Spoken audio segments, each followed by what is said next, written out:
Hello. मैं doctor Deshbandhu Vajpayee कनक polytherapy clinic एवं research centre 67/70 भूसा टोली रोड बर्तन बाजार कानपुर से बोल रहा हूँ और आपसे मुखातिब हूँ। आयुर्वेद चिकित्सा विज्ञान में नए आविष्कारों और अनुसंधानों के बारे में अभी तक आप हमारी ये सीरीज, जिसमें लगभग 7 पार्ट आप सुन चुके होंगे, यह 8वां पार्ट है।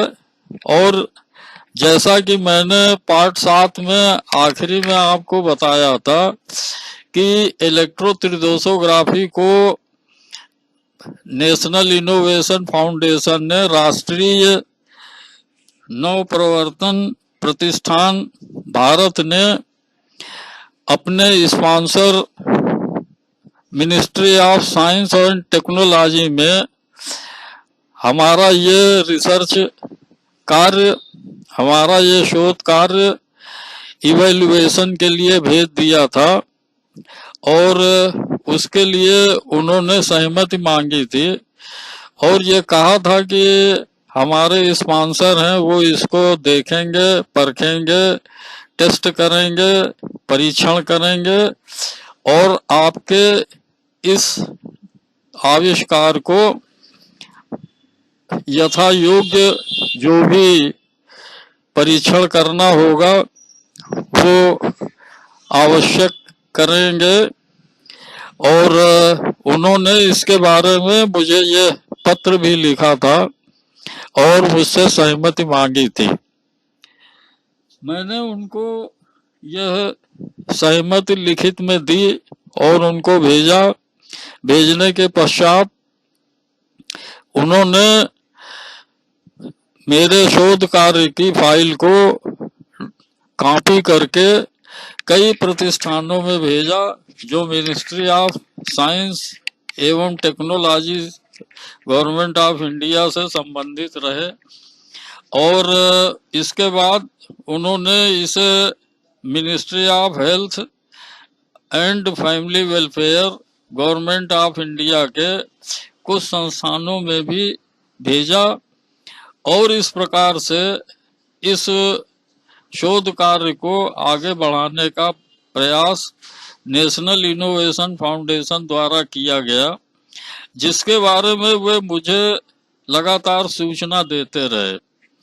अब ये कई संस्थान हैं जो कि भारत सरकार के ministry of science and technology से जुड़े हुए हैं और ministry of health and family welfare से भी जुड़े हुए हैं।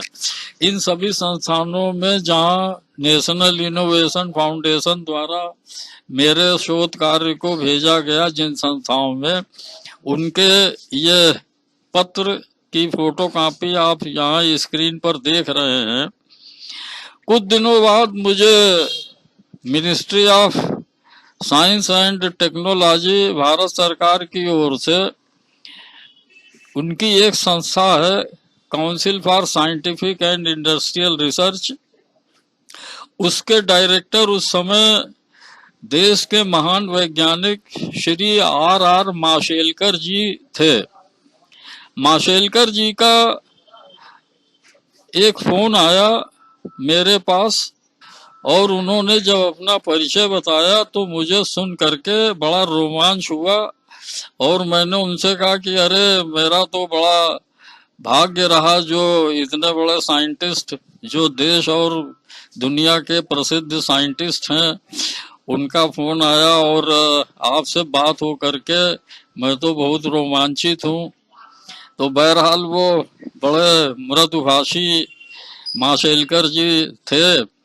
उन्होंने मुझसे कहा कि आपका ये शोध कार्य बहुत अच्छा है और इसको तो ये समझा जाता था कि आयुर्वेद के सिद्धांत वात पित्त कफ का स्टेटस क्वांटिफाई ही नहीं किया जा सकता, बल्कि बड़ा असंभव सा है।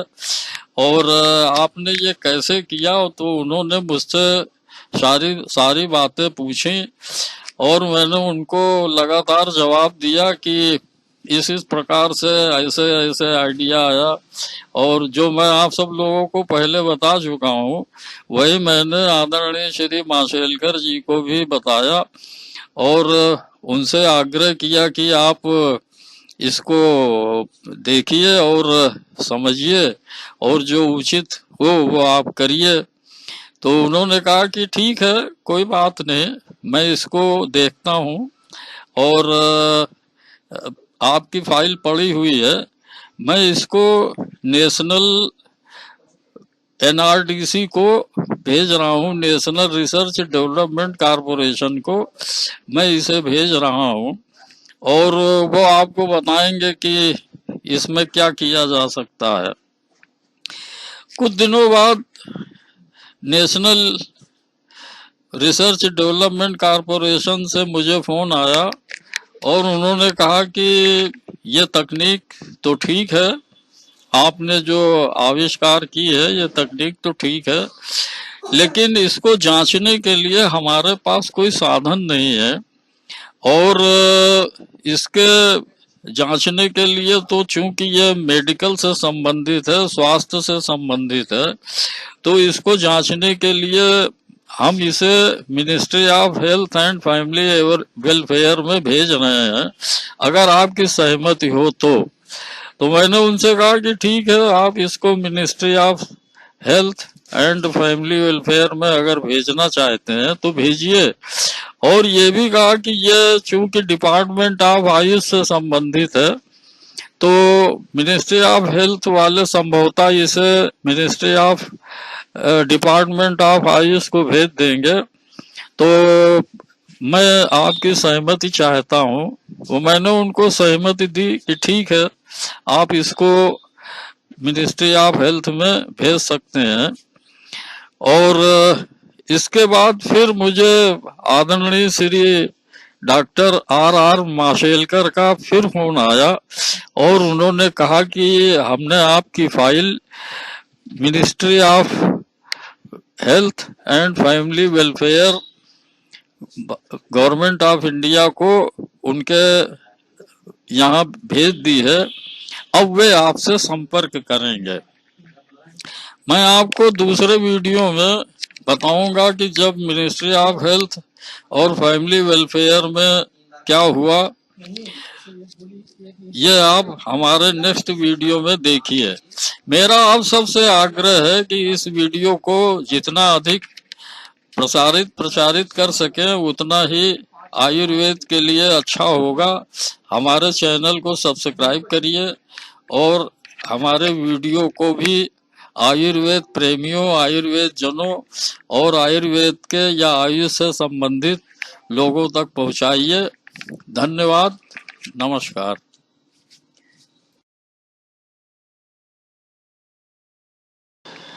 डॉक्टर देशबंधु वाजपेयी द्वारा लिखे गए research paper international research journals में प्रकाशित होते हैं। आप international research journal of engineering and technology में प्रकाशित इस शीर्षक से एक रिसर्च पेपर प्रकाशित हुआ है, उसे अगर आप पढ़ेंगे तो जो हमारी आयुर्वेदा त्रिदोषो स्कैनर की तकनीक है, जो सबसे आधुनिक तकनीक मानी गई है और आर्टिफिशियल इंटेलिजेंस बेस्ड है, उसके बारे में आपको जानकारी मिलेगी। आप इस मशीन की जानकारी हमारे YouTube चैनल में भी देख सकते हैं, और इस श्रृंखला में मेरा प्रयास होगा कि आपको आयुर्वेदा त्रिदोष स्कैनर के बारे में भी लेटेस्ट और सबसे बेहतरीन जानकारी देने का प्रयास करूं। कनक पॉलीथेरेपी क्लिनिक एवं रिसर्च सेंटर का नया भवन उन्नाव शुक्लागंज स्थित कानपुर से 5 किलोमीटर दूर गंगा नदी के पार करने के आधा किलोमीटर के दायरे में स्थापित किया गया है। इसमें इलेक्ट्रोत्रिदोसोग्राफी और आयुर्वेद की दूसरी तकनीकों यथा एटीएस आयुर्वेदा त्रिदोषो स्कैनर और Ayurveda STL whole body scan के साथ खून की जांच के लिए आयुर्वेद की तकनीक आयुष व्यूज का इस्तेमाल किया गया है। यहाँ वे सभी सुविधाएं उपलब्ध हैं जो आमतौर पर हमारे कानपुर केंद्र में मिलती हैं। नए केंद्र में आप सबका स्वागत है और चिकित्सा कार्य के लिए आप सबको आमंत्रण है। धन्यवाद।